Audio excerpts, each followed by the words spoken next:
Selamat pagi, salam sejahtera kita semua. Pada hari ini kita melanjutkan materi perkuliahan kita, ekonomi internasional dengan topik neraca pembayaran.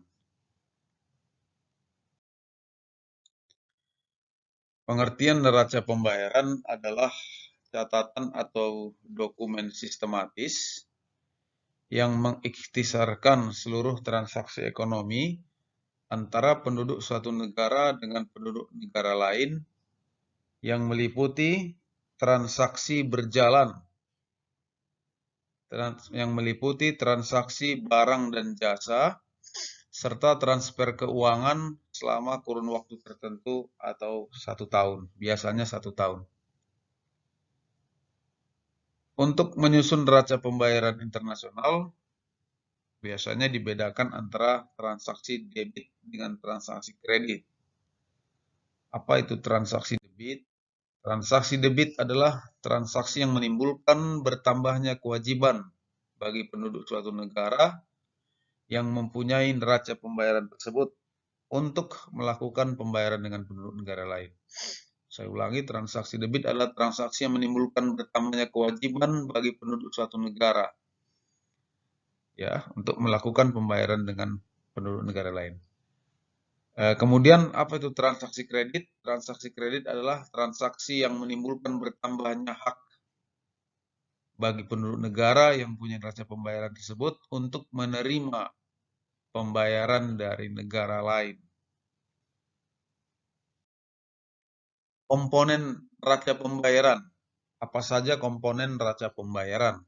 Yang pertama transaksi dagang atau trade account. Kemudian transaksi pendapatan modal atau income on investment. Yang ketiga transaksi unilateral. Yang keempat transaksi penanaman modal langsung. Yang kelima transaksi utang piutang jangka panjang.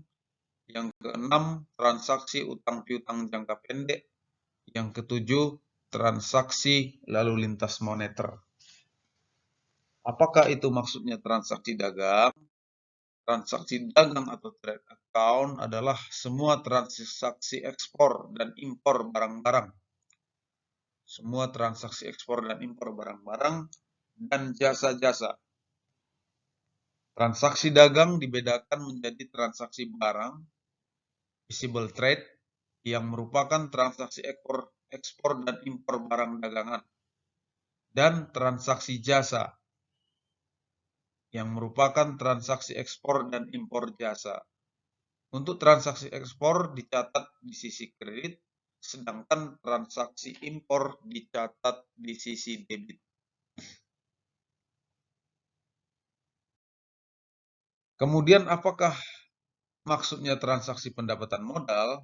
Transaksi pendapatan modal adalah semua transaksi penerimaan atau pendapatan yang berasal dari penanaman modal di luar negeri, serta penerimaan pendapatan modal asing di negeri kita. Pendapatan tersebut dapat berupa bunga, dividen, dan keuntungan lain.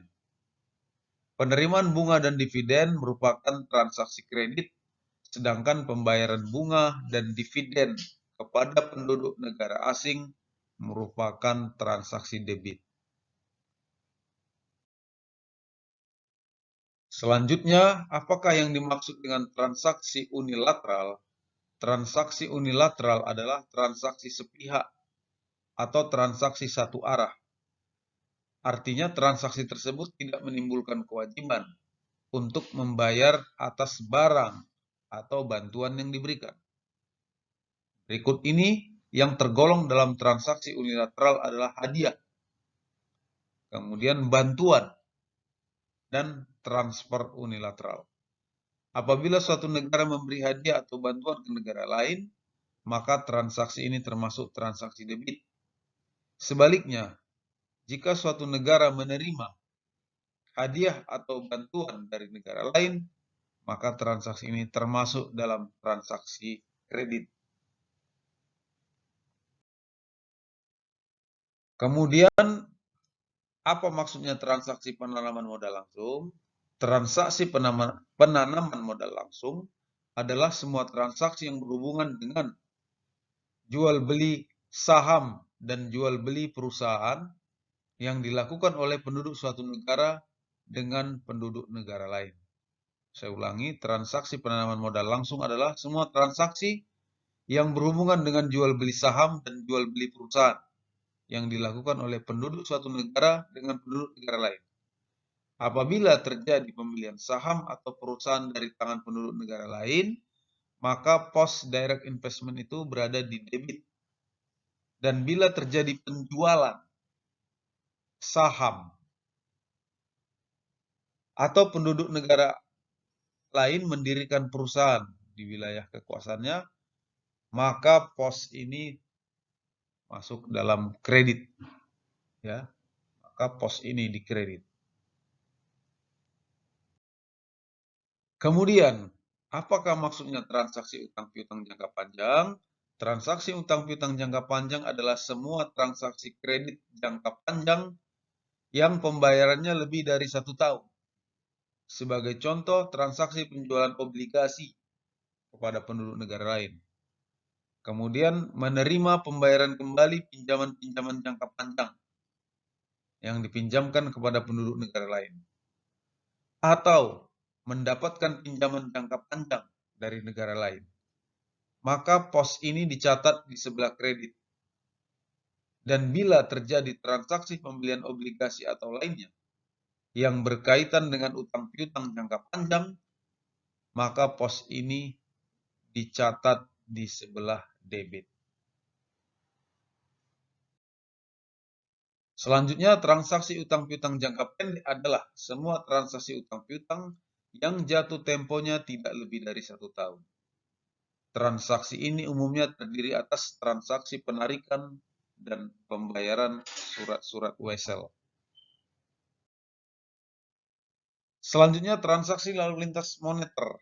Transaksi lalu lintas moneter adalah pembayaran terhadap transaksi-transaksi pada current account atau transaksi perdagangan, pendapatan modal, dan transaksi unilateral, serta investment account, yaitu transaksi penanaman modal langsung, utang piutang jangka pendek, dan utang piutang jangka panjang.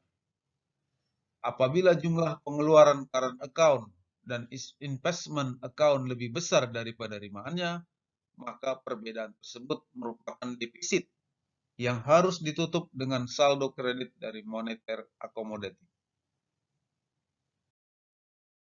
Tujuan dibuatnya neraca pembayaran, yang pertama agar bisa mengetahui peranan sektor eksternal dalam perekonomian suatu negara. Kedua, mengetahui adanya aliran sumber daya pada tiap negara. Ketiga, mengetahui struktur ekonomi dan perdagangan suatu negara. 4. Mengetahui adanya suatu permasalahan dalam suatu negara. 5. Digunakan sebagai sumber data dan sumber informasi dalam menyusun anggaran devisa. 6. Digunakan sebagai sumber data dalam menyusun statistik suatu negara.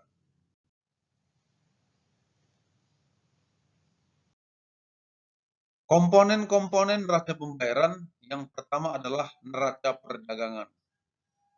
Yang kedua, neraca jasa. Yang ketiga, neraca hasil modal. Keempat, neraca lalu lintas modal.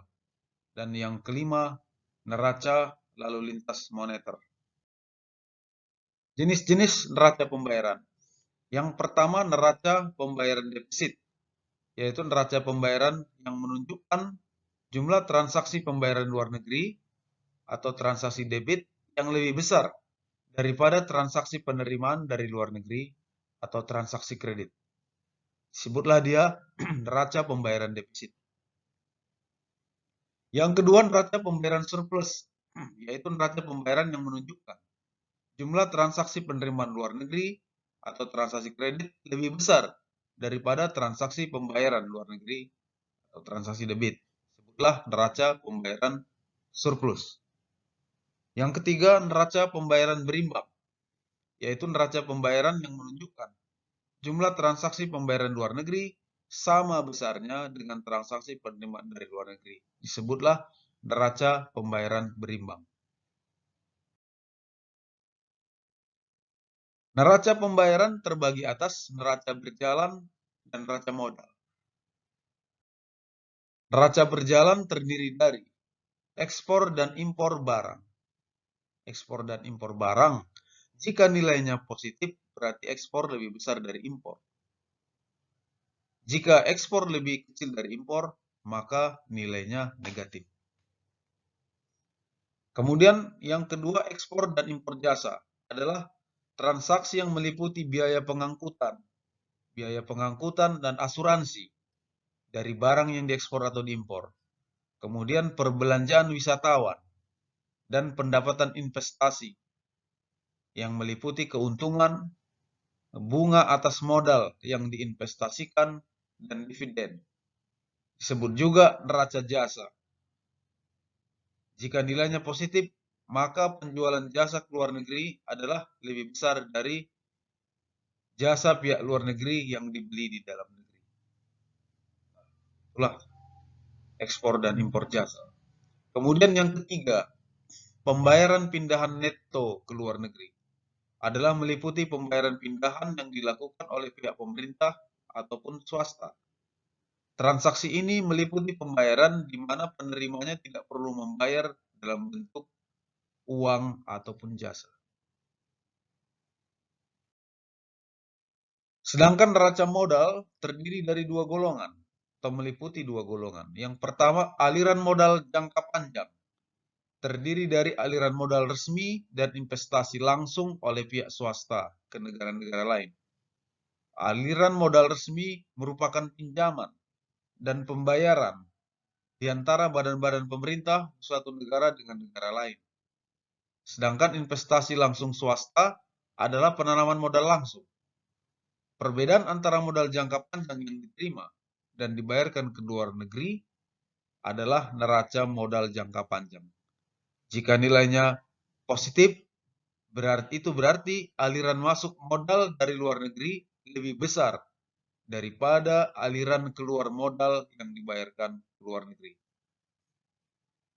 Selanjutnya, aliran modal swasta adalah aliran modal dalam bentuk tabungan atau investasi keuangan yang dapat dengan cepat ditukarkan kembali kepada valuta asal atau lainnya. Disebut juga hot money karena biasa diinvestasikan di pasar uang atau pasar modal untuk memperoleh keuntungan investasi.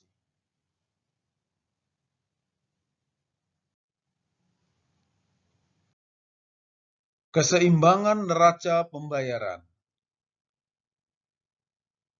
Keseimbangan neraca pembayaran itu adalah aliran uang atau modal ke luar negeri adalah sama dengan aliran uang atau modal yang masuk dari luar negeri. Itu disebut dengan keseimbangan neraca pembayaran. Keseimbangannya dilakukan dengan merubah cadangan valuta asing menjadi cadangan devisa.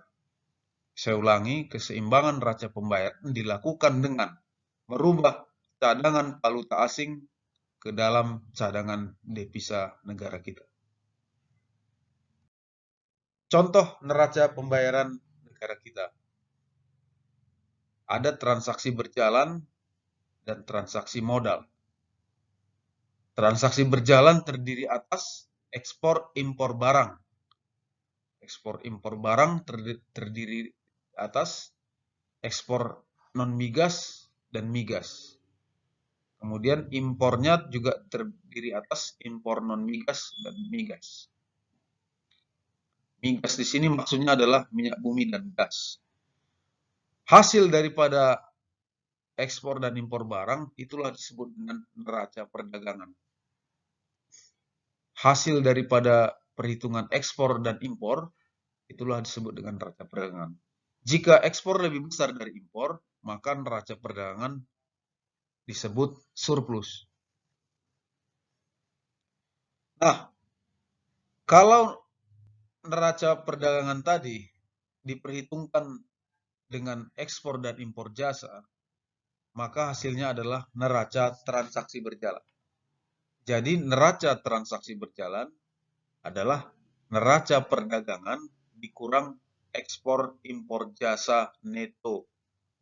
Saya ulangi, neraca transaksi berjalan adalah neraca perdagangan dikurang ekspor impor jasa neto bersih. Itulah hasilnya adalah neraca transaksi berjalan. Kemudian bagian yang kedua, transaksi modal. Terdiri atas modal pemerintah neto bersih dan modal swasta bersih. Modal pemerintah itu didapat dari penerimaan. Penerimaan di sini CGI dan di luar CGI. Dahulu di masa pemerintah Orde Baru oleh Presiden Soeharto dibentuklah suatu badan disebut dengan Consultative Group on Indonesia atau disingkat CGI. Ini adalah kumpulan atau himpunan dari negara-negara pemberi pinjaman kepada Indonesia. Maka disebut di sini dengan CGI. Jadi penerimaan yang dari CGI ini adalah bantuan ataupun hutang luar negeri. Nah, jadi bantuan atau hutang luar negeri ini di dalam transaksi modal itu adalah termasuk kepada modal pemerintah. Nah, karena ini antar pemerintah ya, antar pemerintah. Kemudian di luar daripada sektor pemerintah itu adalah sektor perusahaan-perusahaan swasta. Nah, di sini kalau ada perusahaan swasta asing yang melakukan penanaman modal. Contoh misalnya perusahaan asing itu membeli atau mengakuisisi perusahaan di Indonesia. Nah, yang baru terjadi kemarin adalah contoh kasusnya Bank Bukopin. Bank Bukopin kemarin itu diakuisisi oleh bank dari Korea Selatan. Bank dari Korea Selatan, Kukmin Bank kalau nggak salah. Nah, ini kalau di dalam neraca pembayaran itu aliran penanaman modal langsung dari swasta ini masuk ke dalam transaksi modal. Nah, jadi neraca pembayaran Indonesia itu adalah transaksi berjalan dikurangi dengan transaksi modal. Nah, kalau dia positif, maka berarti neraca pembayaran Indonesia positif. Kalau transaksi berjalannya itu lebih besar daripada transaksi modal, maka neraca pembayaran Indonesia akan positif. Jika transaksi modal lebih besar dari transaksi berjalan, maka neraca pembayaran Indonesia akan negatif. Demikianlah materi kuliah kita pada pagi hari ini. Terima kasih atas perhatiannya. Jangan lupa di like dan subscribe. Terima kasih. Assalamualaikum warahmatullahi wabarakatuh.